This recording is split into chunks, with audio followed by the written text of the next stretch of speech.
すぐに乗務員までお知らせください。携帯電話をお持ちのお客様はマナーモードへ。On part d'Hakodate pour Otaru à l'heure du déjeuner. Cette fois-ci, on a le temps de choisir des bento pour le trajet. Les premiers, c'est des boulettes de riz, des légumes et un peu de poisson. Et l'autre, c'est du maquereau fumé et du riz. Ce qui est génial avec les bento, c'est qu'à la fin du repas, on n'a plus faim sans avoir le poids culpabilisant sur le ventre de la nourriture du train qu'on connaît en France. On a mangé bien, on a mangé bon, on a mangé sain, et pourtant on n'a pas l'impression d'avoir avalé de l'air. Pendant ce temps, le paysage continue de se dévoiler devant nous au fil de l'avancée du train. On voit de plus en plus de neige, on s'enfonce bel et bien de plus en plus au nord.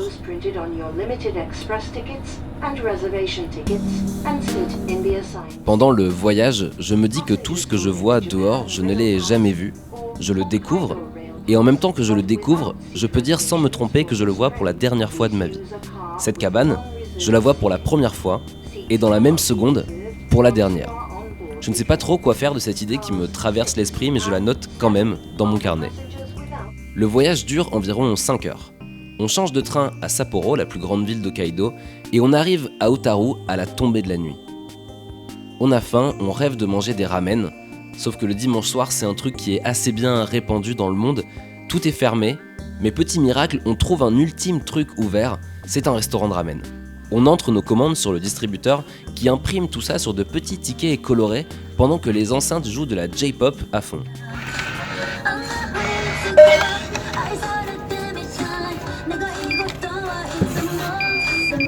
On les donne au chef derrière le comptoir qui s'affaire à préparer nos 2 bols sous nos yeux.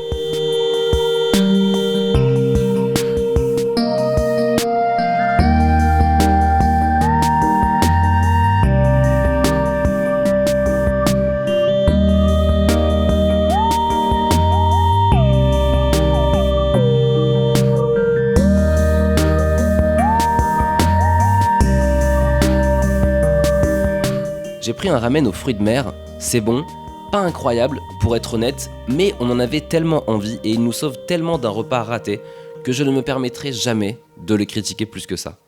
Enfin bref, tout ça pour dire qu'on est bien arrivé à Otaru.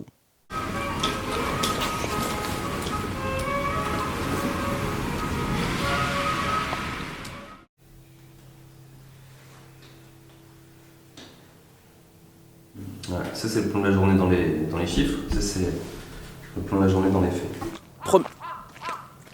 Tu te calmes, oui. Première journée à Otaru.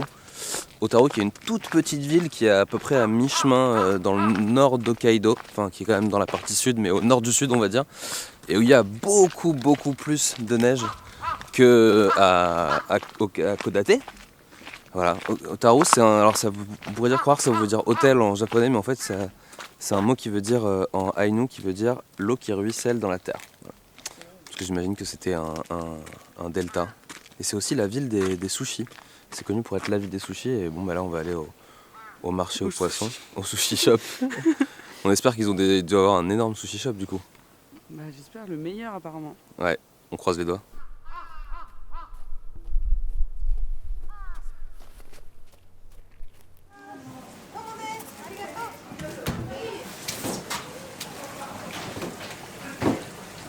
Le marché aux poissons est bien plus petit que celui d'Hakodate, mais il a 2 restaurants.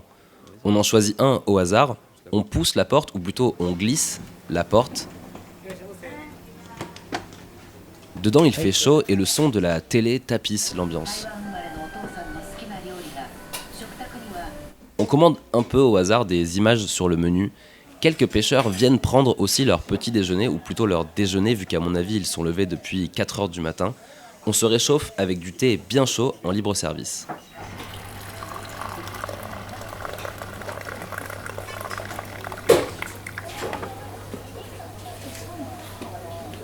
Les plats arrivent, de la sèche en sashimi, un bol de riz couvert de saumon et aussi d'œufs de saumon. Les produits peuvent difficilement être plus frais, on est si près de la source. C'est un petit-déj parfait qui réchauffe et réconforte.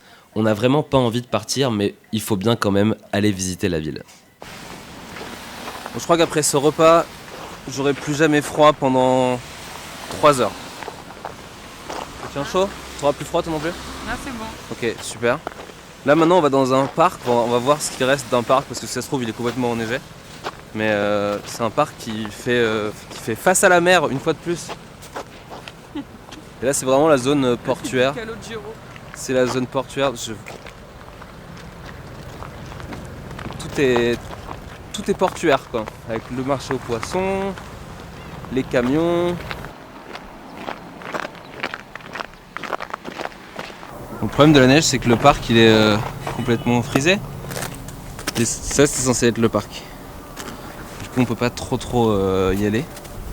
On va quand même essayer d'accéder au fronton.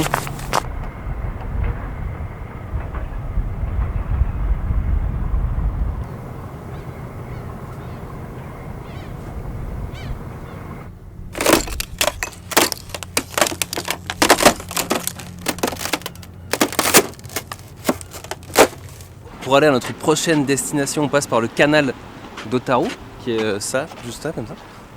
Ça continue aussi jusqu'à là-bas. Et jusqu'à là-bas. Et en fait, avant, c'était un canal qui servait à ce que les bateaux puissent acheminer leur cargaison dans les entrepôts. C'est pour ça que vous en voyez encore, genre derrière moi, là. Il y en a là-bas, il y en a là-bas. Et en fait, à un moment, il était plus en activité et ils se sont dit qu'ils allaient faire une autoroute à la place. Et les gens, ils ont dit, bah non, c'est un peu con, une autoroute, parce que nous, on aime bien le canal. Et du coup, ils ont fait une espèce de river walk où les gens peuvent se promener. Alors, je pense qu'au printemps, enfin pas au printemps du coup, mais l'été, l'hiver, enfin l'été, ça doit être vachement bien. Mais là, bon, c'est enneigé quoi. C'est sympa, hein. Je savais pas tout ça, hein. Bah si, je l'ai lu sur le panneau. Chut, putain, fallait que je fasse semblant d'être intelligent. Tu sais à quoi ça me fait penser? À mon avis, Tu vas me le dire. ils se sont fait une petite opération Berlin-Otaru. Je pensais Grand Control. Ah ouais, attends. Là, tu fous des petits clubs. Là, tu mets des petits restos et tout. Tu berlines à fond Otaru, quoi.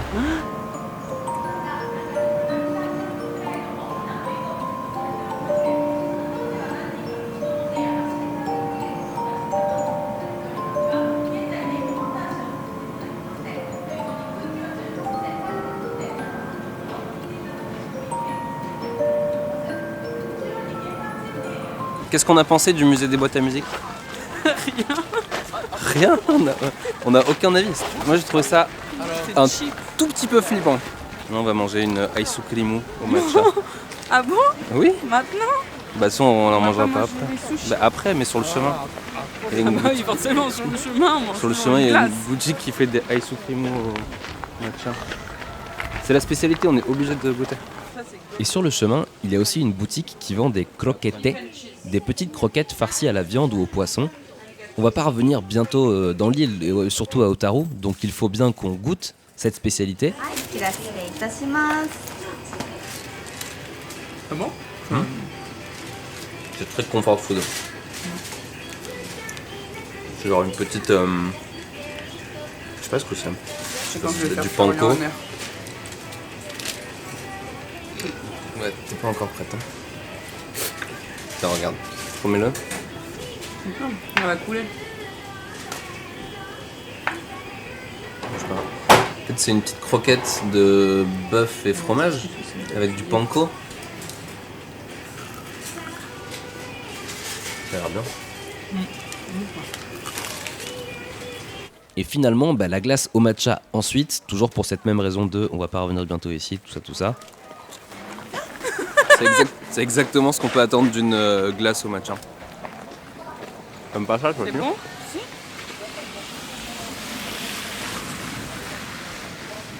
Bon. Bon allez, on va manger des sushis. C'est en faisant 2 sushis d'affilée au Japon qu'on se rend compte de comment ça peut être différent. Si l'ambiance de celui d'Akodate était feutrée et concentrée sur le souci de bien faire, ici, le chef rigole avec les clients en préparant des sushis. Ils sont moins soignés, mais pas moins bons. C'est simplement un autre style, plus brut. Les tranches de poisson sont plus rustiques, moins précises dans la découpe, et bizarrement, je crois que je les préfère. Elles font mieux honneur aux poissons. Alors après, on chipote à chercher le meilleur de 2 restaurants de sushi d'exception, mais je crois quand même que la soupe miso avec une pince de crabe à l'intérieur a quand même joué en faveur du restaurant d'Otaru. Et en balade digestive, on a l'idée relativement bonne d'aller à l'observatoire. Alors c'est beau, tout est enneigé, mais il n'y a rien autour d'autre qu'un hôtel un peu flippant. Et dans la liste des activités qu'on va pas pouvoir faire à cause de la neige, il y a la fête foraine, voilà, qui est complètement abandonnée. On ne savait pas qu'il y avait une fête foraine, on l'a découvert en même temps qu'elle était fermée. Avec vraiment tous les manèges, c'est un bon plan pour si tu veux faire des photos pour ton blog, Vic. Ah ouais? Pour ton blog mode. Bah let's go. Faut dire que c'est un peu au milieu de nulle part. En plus, on rate le bus qui devait nous ramener et on attend un taxi dans cette ambiance qui fout un poil de cafard. On rentre se reposer et le soir, on sort dîner. Il neige parce qu'apparemment quelqu'un s'est dit qu'il n'y avait pas assez de neige. Donc il fallait plus de neige. Donc voilà, c'est ce qui est prévu pour ce soir, plus de neige. Et puis nous on va aller on va manger du poulet frit. Parce qu'on veut changer un peu. Et apparemment c'est une spécialité locale, un poulet frit qu'il faut absolument goûter. Un truc où ils te servent un demi-poulet. Mais comme on voulait pas aller manger trop tôt, et qu'en même temps on avait marre de se promener avec la neige.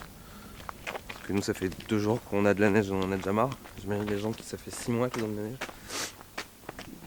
Et ils ont pas déneigé les routes, putain, ils ont Hidalgo ici aussi ou pas? Merde. Et du coup on va boire des bières. Et en même temps, faut pas dîner tard. On a un peu l'impression qu'on fait, qu'on fait du running doucement. Bon, voilà, c'est... Il y a de la bonne puff, pour ceux qui aiment la puff. La marche, ralentie à cause de la neige, permet d'apprécier un peu le centre-ville de nuit.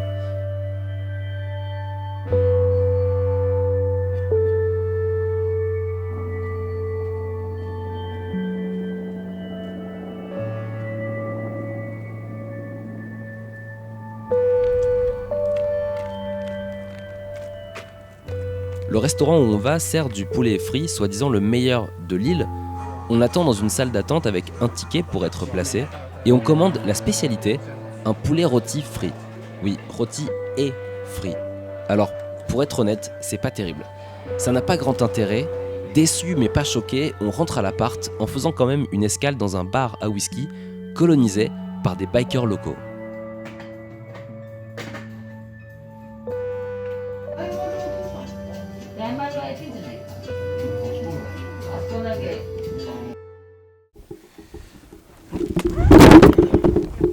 Ah putain.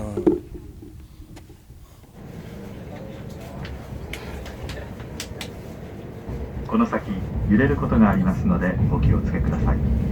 また走行中やむを得ず Journée un peu laborieuse, mi-figue, mi-raisin. Parce que bon déjà on a quitté Otaru pour aller à Chitose. Le drame de la journée est arrivé quand on a vécu notre première chute. Enfin j'ai vécu ma première chute sur la neige, parce qu'il y avait une tempête de neige en partant et cette chute a cassé mon appareil photo. Ah putain. は指定席 U シートです。トイレは1号車、3号車にあります。車掌 Je me suis d'ailleurs procuré un appareil photo de youtubeur professionnel. Bon, c'est un vieil appareil photo de youtubeur professionnel, mais il est quand même sympa. Il vaut son pesant de poids. Je me suis d'ailleurs procuré un appareil photo de youtubeur professionnel. Un appareil photo de youtubeur professionnel. Youtubeur professionnel. Déjà, je pense qu'il y a un seum qui se lit assez facilement sur mon visage. Et à partir de maintenant, jusqu'à ce qu'on trouve une autre solution, ce sera live au téléphone. Peut-être ça va faire un concept, tu vois, les gens vont dire putain c'est vachement mieux. Et voilà, et sûrement donc quand on arrivera à Tokyo, on cherchera une solution. Mais voilà, la première partie de ce voyage se termine au téléphone. Et donc oui, là on va à Chitose, choper une navette qui nous emmènera au lac Shikotsu.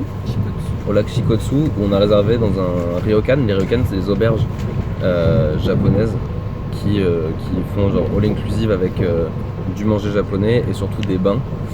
Et voilà, ça va être de la méditation, je pense, beaucoup. Et retrouver un peu le détachement des choses matérielles. Et peut-être faire le deuil de cet appareil photo. C'est peut-être tomber pile au bon moment, j'ai l'impression. Juste avant Tokyo et après de retrouver une nouvelle vie. On continue donc au téléphone pour les derniers moments du voyage à Hokkaido. Un mal pour un bien. De toute façon, ce vlog commençait à être un peu trop long. Il était temps qu'on en arrive à la fin. Le trajet en train est vraiment joli car il longe la côte et on a l'impression de voguer sur l'eau.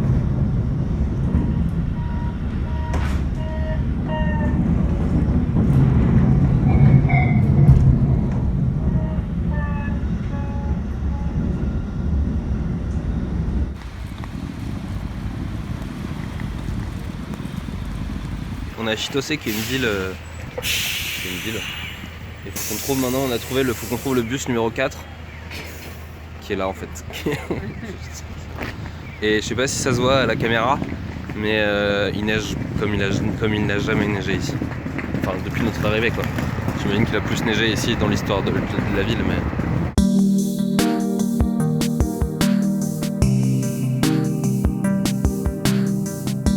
On prend un bus, puis une navette qui nous dépose devant le ryokan. Les ryokan, c'est des auberges traditionnelles japonaises qui souvent ont des sources thermales ou des sortes de spas. Ici, on est autour du lac Shikotsu, qui est un lac de montagne. Le paysage est magnifique, mais l'établissement un tout petit peu vieillot. Il garde malgré tout un charme du passé. La nourriture est pas incroyable, mais on n'est pas vraiment venu ici pour ça, on est venu ici surtout pour les bains. Vous vous doutez bien qu'on ne peut pas filmer dedans, mais l'expérience de prendre un bain chaud sous la neige pendant que le soleil se lève est vraiment fantastique. On reste une nuit et on s'en va après une dernière balade autour du lac.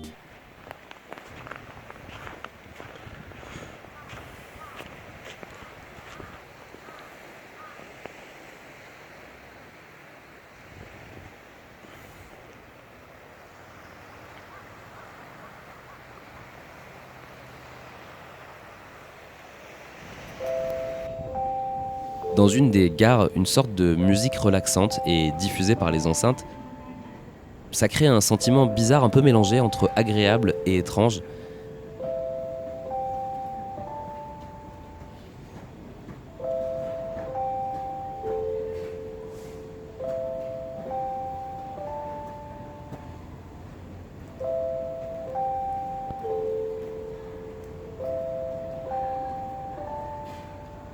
Et là, c'est la fin de notre aventure dans le nord, mais pas de notre aventure japonaise. On rentre à Tokyo par le Shinkansen. On croise de la neige pendant quand même une longue partie du trajet.